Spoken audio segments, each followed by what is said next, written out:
मागे रामदेव बाबा असं म्हणाले की त्या आंदोलनानं जेनजीनं संस्कृतीला बदनाम केलेला आहे. आज त्याचं स्टेटमेंट होतं. कशा प्रकारे बदनाम केलंय? लोकतंत्रासाठी लढून बदनाम केलेले, आपल्या हक्कासाठी लढून बदनाम केलेले, पेपर फुटीच्या विरोधात लढून बदनाम केलेले. जर याला संस्कृती बदनाम करणं म्हणतात, जर लोकतंत्रासाठी लढणं, संविधानाच्या रस्त्यावर चालून विरोध प्रदर्शन करणं, डॉक्टर बाबासाहेब आंबेडकरांचा फोटो घेऊन चालणं, महात्मा गांधीचा फोटो घेऊन चालणं, जे भीमचे नारे लावणं संस्कृती बदनाम करणे, तर रामदेव बाबांना सांगा आम्ही करतोय संस्कृती बदनाम. तुम्ही जे पतंजलीचे जे बनवतायत ना प्रोडक्ट्स, ज्याच्यावर सुप्रीम कोर्टी म्हणले की फसवणूक होतीये, त्याच्यावर थोडं लक्ष करा. संस्कृती आणि लोकतंत्र आणि देश हा जेनजी मला वाटते बऱ्यापैकी सांभाळून घेऊ शकतो. तुम्ही जे पतंजलीचे पॉलिटी प्रोडक्ट्स आहे त्याच्यावर थोडं लक्ष ठेवा, नाही तर पतंजली बंद पडून जायचं. दुसरा एक विषय आलेला आहे की सीजेपी आणि संयुक्त किसान मोर्चा पुढच्या काळात सरकार विरोधात आक्रमक होतील असं झालं. काल सीजेपी आणि तुमची टीम आणि संयुक्त किसान मोर्चाचे काही सदस्य एकमेकांशी राकेश टिकेत यांच्याशी भेट घेऊन या सगळ्या मुद्द्यावर चर्चा केली होती की प्रश्न कसे पुढे घेऊन जाईल. नाही, नक्कीच. कारण की बघायला गेलं तर एकंदरीत शेतकऱ्यांचे मुलं ही शिकतातच आहे. शेतकऱ्यांच्या मुलांचंही शिक्षण चालू आहे, तेही परीक्षाच देतात. तर जेव्हा आमचे किसान नेता जे राकेश टिकेत असो किंवा इतर चढुनी जी असो, जेव्हाही भेटणं झालेले, ते म्हणले की तुम्ही जे आहे आमच्याच मुलांसारखे आहेत. आमच्या मुलांना करिअर करायचं आणि त्याच्यासाठी हे सगळं आंदोलन आहे. आणि आमच्या आंदोलनात जो पाठिंबा आम्हाला किसान युनियनकडून भेटलेला आहे, किसान नेत्यांकडून भेटलेला आहे, तो खूप महत्वाचा होता, मोलाचा होता. आणि जेव्हा गरज होती तेव्हा ते आमच्या सोबत उभा राहिलेले. आणि इथून पुढे जेव्हा जेव्हा शेतकऱ्यांना असो, किसान नेत्यांना असो आमची गरज पडेल, आम्ही त्यांच्या सोबत उभाच राहू.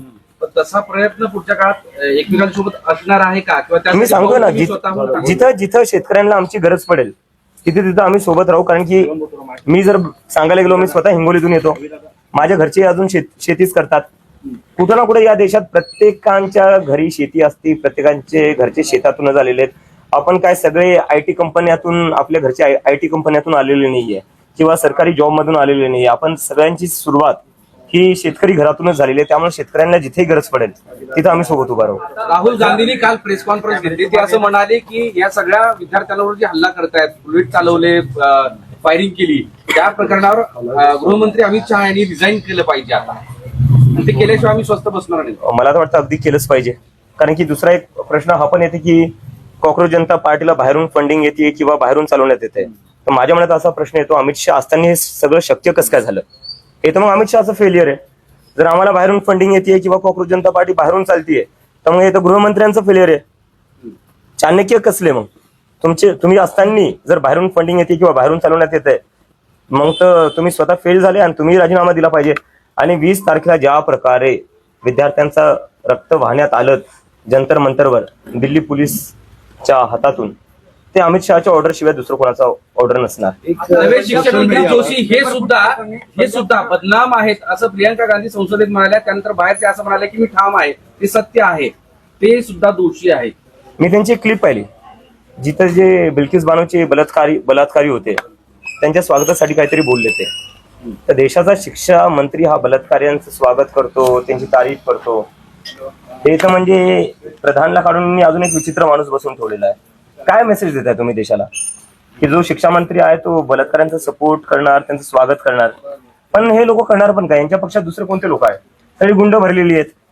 कुलदीप सेनगर झाला, काय होता यांच्या सरकारमध्ये? काय ते जे राम रहीम आहेत ते पैरोलवर बाहेर येतात. तर गुंड आणि बलात्काऱ्यांचं समर्थन करणारी ही सरकार आहे.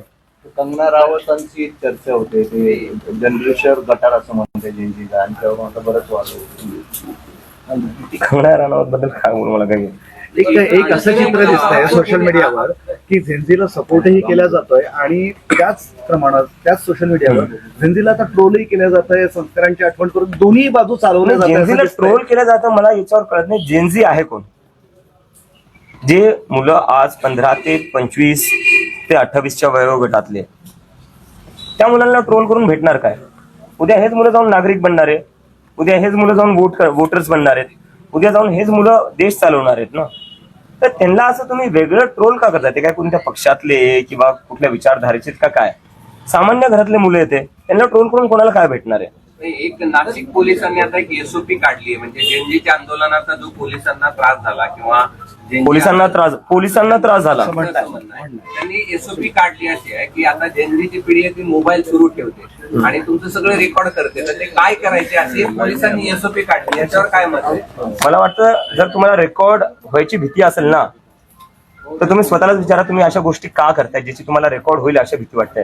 आम्ही आंदोलन केलं, कॅमेऱ्यांसमोर केलं, मीडियाचे कॅमेरे होते, पोलिसांचे कॅमेरे होते, माझ्या चेहऱ्यावर तर 24 तास दिल्ली पोलिसांचा कॅमेरा होता. आम्ही तो घाबरलो नाही कोणती गोष्ट रेकॉर्ड होण्यापासून. जर पोलिसांना काही रेकॉर्ड होईल याची भीती वाटते, याचा अर्थ पोलिसांच्या मनात काही ना काही वाईट करायचं आहे म्हणूनच भीती वाटते ना. नाही तर पोलिसांना काय भीती वाटली पाहिजे रेकॉर्ड करायची? आता एसओपी केली आहे त्यांनी. एसओपी काय करावं करण्यापेक्षा आणि काय करू नये असं सांगताय. मला वाटते काय करावं ना, संविधान फॉलो करावा पोलिसांनी. देशातली जी पोलीस आहे ती एका पार्टीची पोलीस नाही, ती या देशाची पोलीस आहे, ती संविधानावर चालणारी पोलीस आहे, बीजेपीच्या व्हॉट्सअप फॉरवर्ड चालणारी पोलीस नाहीये. आणि जर तुम्हाला बीजेपीचेच ऑर्डर फॉलो करायचे असतील आणि देशाचं संविधान बाजूला ठेवायचं असेल तर खाकी पॅन्ट काढून खाकी चड्डी घाला, बीजेपीच्या हेडक्वार्टर समोर उभा राहा आणि म्हणा मे भी चौकीदार. आणखीन एक कनेक्शन लावलं जात आहे की आपण जिथे मुक्कामी होतात तो राष्ट्रवादीचा कुठला त्यांचा प्रवक्ता आहे, ते तर मी स्वतः शरद सांगितलेलं आहे. पवारांचा, आणि शरद पवारांची मोदींची भेट हा. आणि मोदींना शरद पवारांचं केलेलं दारातलं स्वागत हा. आणि अभिजित अरे बापरे. एक गणित लावलं जातं, याच्याबद्दल काय? अशी गणित तर भरपूर लागली. आधी जॉर्ज सोरसचं गणित लागलं, मग चायनाचं लागलं, मग पाकिस्तानचं लागलं. पण अनिश गावंडे हे तर मीडियालाही कळलं नसतं, हे मी स्वतः सांगितलेले आहे. आणि अनिश माझा चांगला मित्र आहे आणि मित्र म्हणून मी त्याच्या घरी राहिलो. अनिश म्हणला तू कुठेही दिल्लीत असशील, आणि फक्त पहिल्यांदा नाही, मी याच्या आधी दिल्लीत गेलो होतो, अनिशच्या इथं मी भेट द्यायला जायचो, राहायचो. तर एक मित्र म्हणून मी त्याच्या इथं राहिलेलो आहे. बाकी याच्या पुढे काही नाही. म्हणजे पवार साहेब आणि मोदी हे दोघं खूप मोठे लोक आहेत. अनिशचंही भेटणं होत नसेल आणि माझं इथं भेटणं नाही. पवार साहेबांना तुम्ही तेव्हा पहिल्यांदा भेटलो जेव्हा ते जंतर मंतरवर आले, आणि तेही याकरता आले होते, त्यांना विचारायचं होतं जी मारहाण झाली होती मुलांना, त्याच्याबद्दल ते चर्चा करण्यासाठी आले होते. एक विषय आहे की तिथे जे ट्रक अरे हा नाही, थांबा हा महत्वाचा. दगडाचे जे ट्रक होते ते पुन्हा पुन्हा 3 टप्प्यावर एका पत्रकाराने समोर आणलेले आहेत. की मग पहिल्या दिवशी सांगितलं की आम्ही ते कुठेतरी ऍक्सिडेंट झाला होता म्हणून ते खाली करून टाकलं, दुसऱ्या दिवशी तो ट्रक दिसला, आंदोलनस्थळी दिसला, दुसऱ्या दिवशी असं काहीतरी बरंच सिक्वेन्स हे मी स्वतः- मला कळाले वाटतं. हे आता नाही कळालंय, हे तुम्हाला उशिरा कळालंय. हे तुम्हाला उशिरा कळालंय. 19च्या रात्री आणि 20 तारखेला सकाळी 5:30 वाजता ते ट्रक मी स्वतः पाहिले होते. दगडांनी भरून आणलेले ट्रक दिल्ली पोलिसांनी लावले होते, आणि फक्त ट्रकच नव्हते, एक ऑलरेडी डॅमेज झालेली व्हॅन तिथं उभा केलेली होती जंतर मंतर जवळ. आणि जेव्हा मी पोलिसांना विचारलं, मी तर व्हिडिओ काढून मी स्वतः ट्विट केला होता, तुम्ही 20 तारखेचं माझं ट्विट बघा. सकाळी 6 वाजता मी ट्विट केलं होतं की दगडांनी भरलेला ट्रक हा सेंट्रल दिल्ली सारख्या सेन्सिटिव्ह ठिकाणी आला कस काय, आणि त्याच्या बाजूलाच एक तुटलेली व्हॅन कस काय उभा झाली. तेव्हा तर आमचा मार्चही सुरू झालेला नव्हता. तर पोलिसांनी हे आधीच प्लॅनिंग केलं होतं की एक दगडांनी भरून ट्रक आणून ठेवायचा, एक आधीच फुटलेली व्हॅन उभा करायची, म्हणजे दुसऱ्या दिवशी सांगता येईल विद्यार्थ्यांनी दगडफेक केली. दगडफेकचं हे पूर्ण जे प्लॅनिंग होतं हे ऑर्केस्ट्रेट पूर्ण दिल्ली पोलिसांनी केले. आणि मला याची आशंका जेव्हा होती तेव्हा मी स्वतः डीसीपीला जाऊन भेटलो आणि मी डीसीपीला विचारलं हा दगडांनी भरलेला ट्रक इथं आला कस काय. डीसीपी मला म्हणता अरे अभिजित तुम्ही काही विचार करताय, हा एमसीडीचा ट्रक आहे, बांधकाम जे चालू होतं हा त्याचा सगळा तुमचा एक व्हिडिओ हा तो डेब्रिस त्याच आहे म्हणे, बांधकाम जे चालू आहे. ते म्हणलं तुम्ही दुसरं कोणाला येड्यात काढा, आम्हाला येड्यात काढू नका. आम्हाला माहिती आहे पोलीस कशा प्रकारे अमित शहाची ऑर्डर फॉलो करते आणि कशा प्रकारे आधीच दगडांनी भरलेले ट्रक उभा करते, एक तुटलेली गाडी उभा करते, आणि नंतर बीजेपीचे गुंडे येतात, तेच दगड घेऊन बीजेपीचेच गुंडे पोलिसांवर फेकतात. आणि नंतर एकंदरीत असं सांगायचं की जे लोक विरोध प्रदर्शन करत होते, जे लोक आंदोलन करत होते त्यांनी दगड फेकली. पोलीस, बीजेपीचे गुंडे हे सगळे सुनियोजितपणे 60 गाठीत यांचं सगळं हे प्लॅनिंग चालू असतं. आणि पहिली वेळ नाहीये, किसान आंदोलन मध्ये हेच केलेले, CNRC मध्ये हेच केलेले. जेव्हा जेव्हा आजकाल या देशात आंदोलन होतं तेव्हा दिल्ली पोलीस आणि बीजेपी यांची ट्युनिंग कशी असते हे आपल्याला दिसून येते. प्रयत्न केले आहेत आणि हे सुरूही राहतील. सुरूही राहतील. मग याला आंदोलनाच्या संदर्भात झालं. अभिजित, विषय असा आहे की जर समजा सगळ्या विरोधकांनी एकवटून आंदोलन केलं पुढच्या काळामध्ये या विषयावर, तर तुम्ही कॉक्रोच मोर्चा किंवा कॉक्रोच म्हणून तुम्ही हेल्प कराल का त्यांना त्याच्यामध्ये सहभागी व्हाल? विरोधकांनी जे आंदोलन एकवटले आणि त्यांनी जर आंदोलन केलं तर मला वाटतं आता हे फक्त विरोधकांचा प्रश्न नाही राहिलेला आहे. आपल्या देशात लोकतंत्र धोक्यात आलेलं आहे. आणि लोकतंत्र धोक्यात कसं आलेलं आहे, आपली जी ज्युडिशरी आहे त्याच्यावर एक प्रश्नचिन्ह निर्माण झालेलं आहे. CBI ED काय आपण पाहिलेच आहे. आपल्या राज्यात जो शिवसेना फोडण्यात आला, NCP फोडण्यात आला, हे कशामुळे शक्य झालं? सीबीआय आणि ईडीच्या दमावर हे सगळं केलेलं आहे. ते इन्व्हेस्टिगेटिव्ह एजन्सी झालं, ज्युडिशरी झालं, आणि मीडियाबद्दल तर कायच बोलणार मी. तुम्ही लोक आहेत, मराठी मीडियाचा मी सन्मान करतो, पण मीडिया काय डेमोक्रेसीचे 4 पिलर असतात म्हणतात ना, त्याच्यात ज्युडिशरी एक असतो, मीडिया असतो, ह्या दोन्ही. ज्युडिशरीवर तर खूप मोठा प्रश्नचिन्ह निर्माण आहे आणि मीडियावर प्रश्नचिन्ह नाही आहे. मीडियावर क्लिअरली दिसते मीडिया कोणत्या बाजूला आहे. तर जेव्हा या देशातले सगळे मोठे मोठे इन्स्टिट्यूशन्स जे आहेत, ज्यांचं काम होतं लोकतंत्राला जिवंत ठेवणं, ज्यांचं काम होतं एका माणसाची दडपशाही तानाशाही निर्माण नाही झाली पाहिजे, त्या लोकांनी हे होऊ दिलं. आणि याला थांबवण्यासाठी आता हे फक्त विरोधी पक्षांसाठी नाहीये, या देशातल्या जनतेला यासाठी एकत्र यावं लागेल. म्हणजे 2 पिलर पॉलिटी आणि एक्झिक्युटिव्ह हे पूर्णतः घरात झाले. Compromise, totally compromise. तर मधल्या काळात भाजपाच्या अशा ऑफरच्या धमकी आली नाही? हा, भाजपाच्या असं काय ऑफर त्यांचे ऑफर आले तुम्हाला? किती ऑफर आले? मी जाणार नाही भाजपमध्ये. मला जर भाजपमध्ये जायचं असतं मी आधीच गेलो असतो. तुम्हाला ऑफर आली? हा? ऑफरात तरी धमकी आली? चालू होतं, धमक्या आल्या होत्या की बीजेपी मध्ये सामील झाला तर बरे, नाही तर आंदोलन मागे घ्या, बरे, नाही तर तुम्हाला ठोकू आम्ही, गोळ्या घालू. असेल एखादी. ही बीजेपीची प्रेमाचीच भाषा आहे. ही संघाची आणि बीजेपीची प्रेमाचीच भाषा आहे की तू ये, नाही तर तुझं काहीतरी करून टाकू आम्ही. हे त्यांचं प्रेम हेच आहे. आई बाबांनाही चालू होतं, पण बीजेपी मध्ये या, नाही तर आईबाप हो, राहतात. आई बापाचं पाहून घेऊ आम्ही, तुझ्या घरी जाऊन पाहून घेऊ.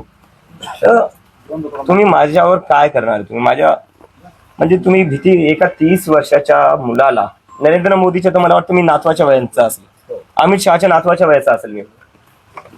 तुम्ही तुमच्या नातवाच्या मुलांना अशा धमक्या देतात, लाज वाटली पाहिजे तुम्हाला. म्हणजे काय करताय तुम्ही? हा जेएनजीचा चेहरा पुढील काळात राजकीय पक्षामध्ये जाईल किंवा राजकारणात? खूप पुढचं बोलतोय सर आपण, खूप पुढचं बोलतोय. चेहरा मी प्रत्येक म्हणतोय, एका माणसाला मोठं करू नका. आपल्या देशाची जी काही वाट लागलेली ना ती यामुळेच लागलेली. 2014 मध्ये जो एक माणूस आला, आपण त्याला संविधानापेक्षा मोठं केलं, आपण त्याला देशापेक्षा मोठं केलं, आपण त्याला म्हणजे एकंदरीत देवापेक्षाही मोठं करून टाकलं. त्यामुळे आपल्या देशात बेरोजगारीवर बोलणं नाही होत, त्यामुळे आपल्या देशात जे शिक्षण आहे, शिक्षण व्यवस्थेवर बोलणं नाही होत, त्यामुळे आपल्या देशात जे सरकारी हॉस्पिटल्सची वाईट व्यवस्था आहे त्यावर बोलणं नाही होत. का? कारण की आपण सगळ्यांनी एका माणसाला देशापेक्षा, संविधानापेक्षा, सगळ्या इन्स्टिट्यूशन्स पेक्षा मोठं करून टाकल्या. सकाळ ते संध्याकाळ मीडियावाले जप करतात, आज मोदीजींनी काय खाल्लं, मोदीजी आंबा कसा खातात, मोदीजी कोणती टॉनिक घेतात, मोदीजींना झोप का येत. अरे तुम्हाला काय करायचंय? तुम्ही बेरोजगारीवर बोला ना. सर, आज आपको बीजेपी की तरफ से कोई ऑफर हुई है ज्वाइन करने के लिए? अब तक धमकियां बहुत मिली कि बीजेपी में आ जाओ, अच्छा रहेगा तुम्हारे लिए, तुम्हारे परिवार के लिए. तो मुझे तो मतलब बहुत शर्म आती है कि इतने बड़े प्रधानमंत्री, इतने बड़े अमित शाह, उनके पोते की उम्र का मैं हूँ, उनके पोते की उम्र के बच्चों को इस तरह की धमकियां देते हैं. मतलब क्या फायदा तुम्हारे इतने बड़े प्रधानमंत्री या गृह मंत्री होने का, अगर तुम्हें बच्चों को इस तरह की धमकियां देनी पड़ती है. कंगना रनावत के बाद अभी रामदेव जनरेशन आप पूरी खराब कर रहे हैं, जेनजी जनरेशन आप पूरी खराब कर रहे हैं, उनका कल्चर बिगाड़ रहे हैं इस आंदोलन के माध्यम से. पूरे अगर देश के डेमोक्रेसी की लड़ना जनरेशन खराब करना है, अगर सरकार से सवाल करना, क्या कौन सा वर्ड है वो, खराब कर रहे हैं संस्कृति अगर डेमोक्रेसी के लिए लड़ना संस्कृति खराब करना है, अगर सरकार से सवाल करना संस्कृति को खराब करना है, अगर अपने फ्यूचर के लिए लड़ना संस्कृति को खराब करना है, और अगर अपनी पढ़ाई के लिए लड़ना संस्कृति को खराब करना है, तो हम संस्कृति खराब कर रहे हैं. और मैं कहना चाहूंगा बाबा रामदेव जी से कि सर, पतंजलि के जो फॉल्टी प्रोडक्ट्स बन रहे हैं ना, वो जो खराब हो रहे हैं, पहले उस पर ध्यान दीजिए. उस पर तो सुप्रीम कोर्ट भी बोल रही है इनको बैन कर दो. वो जो आपकी खराब प्रोडक्ट्स है, पहले उस पर ध्यान दीजिए आप. संसद में कल जो है राहुल गांधी ने डिमांड की अमित शाह जी का इस्तीफा. किसके कहने पे गोलियां चलाई गई, उसका जवाब मांग रहे थे, आप क्या कहेंगे? मुझे लगता है इसका आंसर तो बहुत ही क्लियर है. अमित शाह जी के कहने पर ही गोलियां चली होंगी. दिल्ली पुलिस जो रिपोर्ट करती है वो अमित शाह जी को ही करती है, और अगर अमित शाह जी को इसका पता नहीं होगा तो फिर तो होम मिनिस्टर का फेलियर है. लेकिन वही बीजेपी की ओर से बयान आ रहा है कि किसी भी तरीके की गोलियां चलाई नहीं गई. प्रोटेस्ट पैलेट गन्स चलाई गई है, लोग अंधे हुए हैं. पैलेट गन्स मैंने खुद देखी है चलाते हुए. हॉस्पिटल में क्रिटिकल थे वो पेशेंट्स, और गोलियां क्या नहीं चली. बिहार में क्या हुआ है? AK-47 बिहार में क्या हुआ? AK-47 किसने चलाई? किसकी सरकार है वहां पर? मतलब देश के बच्चों के ऊपर तुम AK-47 चला रहे हो. एक टाइम था इस देश में AK-47 चलाई जाती थी आतंकवादियों पर, अजमल कसाब पर. जब पार्लियामेंट पर अटैक हुआ था तब AK-47 चलाई जाती थी. आज AK-47 चलाई जा रही है स्टूडेंट्स पर. क्या आने वाले दिनों में अगर विपक्ष कोई अगर बड़ा मुद्दा लेता है सरकार के खिलाफ, तो क्या कॉकरोच जनता पार्टी उसमें सहभाग लेंगी, उन्हें सपोर्ट करेंगी? मुझे लगता है अभी